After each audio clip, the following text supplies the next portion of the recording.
Hey yo, Playman here. So I'm kind of embarrassed. I literally just made a video and I realized I had already made that video and did a better job.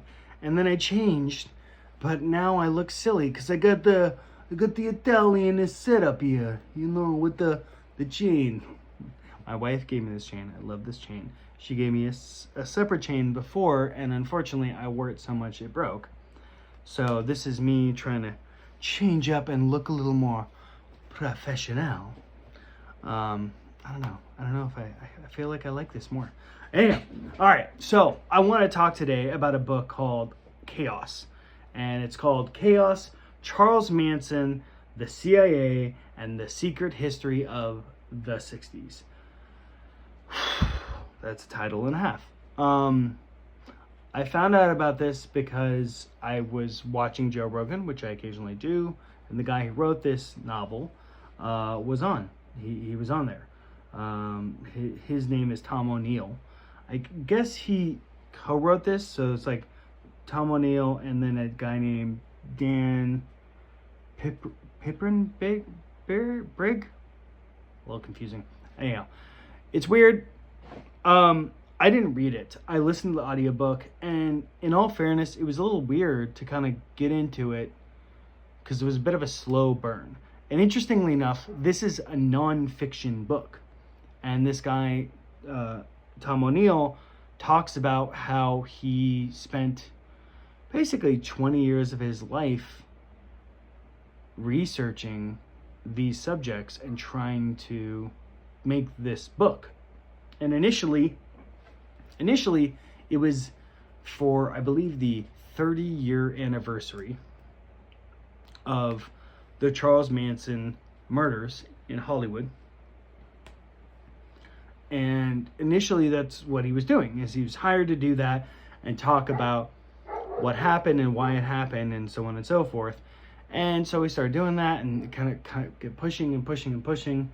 And he pushed and pushed and pushed so much that literally the company that originally hired him was like, we can't afford to keep you on anymore. And then not too long later, they went out of business. And then someone else was like, hey, what if you wrote a book out about this? And he's like, okay. And all the upfront money he got, he just put it into doing more research and paying for his expenses and stuff like that.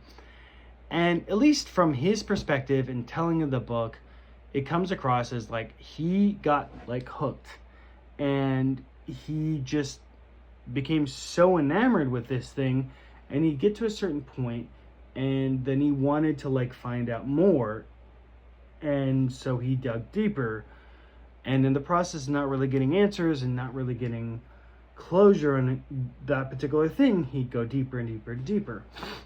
And I found it I felt it was super fascinating. Now, there's a book called Helter Skelter, written in 1974, that talks about the Charles Manson murders and all the stuff about it. And it's told, it's written by Vincent Bugliosi. And in a weird way, that's kind of where this starts, is like an interview from Tom O'Neill, the author of this book, Chaos, talking with Vincent Bugliosi about him. And Vincent is threatening to sue, like, hey, if you don't tell the story the way I want it, or are you trying to defame me, I'll sue you, I'll bury you under the court type of thing. And I find that very fascinating, and it makes me hate lawyers more than I already hate lawyers. Not that I've had a ton of experience, and you watch Suits and you're like, yeah, lawyers can be cool and suave and awesome, but they can also be extremely expensive and kind of pointless and stupid.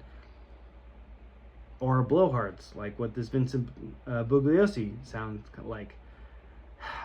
And what's fascinating is you start there in kind of modern day, 5-10 years ago, and it's like the end of a long series of things or whatever, a series of interviews and him doing this stuff, and then you kind of go to the beginning. And ironically, in the beginning was also Vincent Bugliosi, where he's doing this investigation in Charles Manson murders, and this guy, Vincent, who was the head prosecutor, the person who put Charles Manson and several of his followers behind bars, he wrote this book that was very successful called Helter Skelter. And they made it into a movie. And I have not read the book. I have not seen the movie. I kind of want to now. But in a weird way, this book spoiled me from doing that, because I feel like reading that book or watching that movie will just be a literal waste of my time. Because this book goes so in depth, it's kind of disturbing. And what I found is about halfway through this book, I was sunk. And I needed to know the next thing. And I needed to go. And it took about that long, which is a bit unusual. Because usually, if a good book, it takes me like maybe a quarter of the way in the book, and then I get hooked, and then I'm good.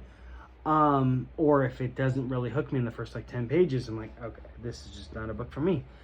But this book, I was inclined to check it out, and then I just kept, getting further and further, and then there was this thing that just grabbed me, and I felt compelled to finish it.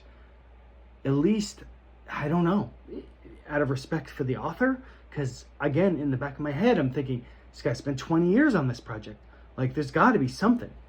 And I don't want to spoil it, because there isn't really anything to spoil, other than disappointment. But I'm disappointed only because the whole time there was various moments where I'm screaming in my head at the author and like, duh.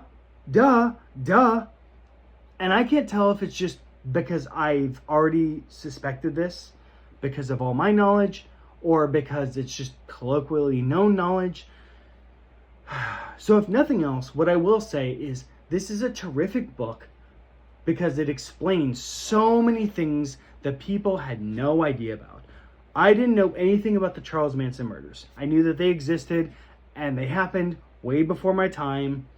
And then I saw the movie by Tarantino, kind of referencing it and having like an alternate ending of, hey, what if this happened instead?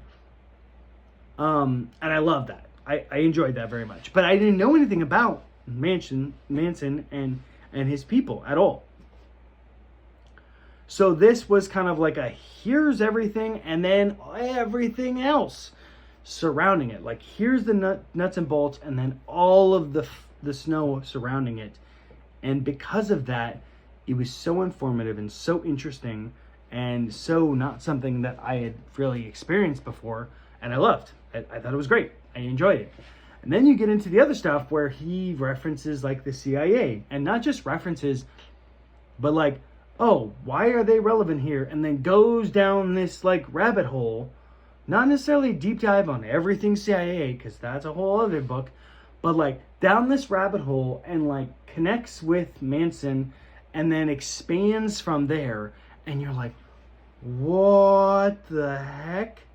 And what's annoying, but I don't think we'll ever get a closure to, because it doesn't really matter one way or another, is like, there's no direct connection between Manson and the CIA, like, directly. But he was doing stuff that the CIA did and knew about on how to manipulate people to do, like, mind control. And it's further evidence of the CIA knowing about people like Manson, who were objectively crazy, objectively volatile, who had at one point had spent more time incarcerated, meaning in prison, in jail, than he did alive, not in jail. Like he's like 30 years old. Most of his life he spent in jail versus out of jail. That's disturbing. Like at some point, don't you just say, okay, maybe we should lock you in and throw away the key. Like there was an instance, I think when he was a minor, where he was doing something bad to another inmate. And by doing that, he was threatening to hurt them with a knife. So he's holding a knife to them unless they allowed him to do what he wanted to do. And again, at some point, don't you just say, hey, this type of person shouldn't be allowed out in society? Because if they go to that length to do that to this person, what would they do to other people who are not prepared, are not as hardened, they're not criminals? So you can chalk it up to CIA dropping the ball, and that's part of the story for sure. I mean, there was 1,000 red flags about Manson before he got all the way down to LA and eventually had his followers do what they did. And then he's talking about the 60s, which it was so interesting because he kind of talks about the 60s in this like beautiful way where he kind of glosses over and points out certain highlights that like bump at you, almost as if you're a blind person reading. And it pops at you and really articulates and communicates. And it makes for a darn interesting book. Frankly, just a terrific book. I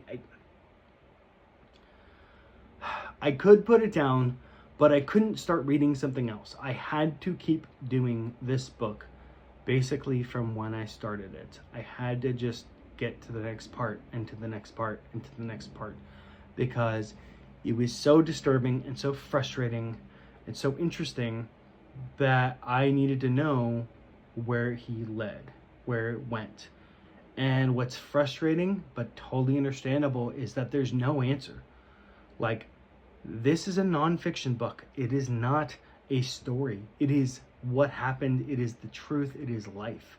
And at the end of the rainbow, there is no great thing that happened. It is just the circumstances, the crappiness of the situation. And that's something that one has to deal with and realize that, like, yeah, no, them's the breaks. So, anyways, highly suggest you check it out. I suggest audiobook. I really enjoyed it on audiobook. Again, it's called Chaos, Charles Manson, the CIA, and the Secret History of the 60s by Tom O'Neill. I love you all. Plaid Man out. You're welcome. Bye.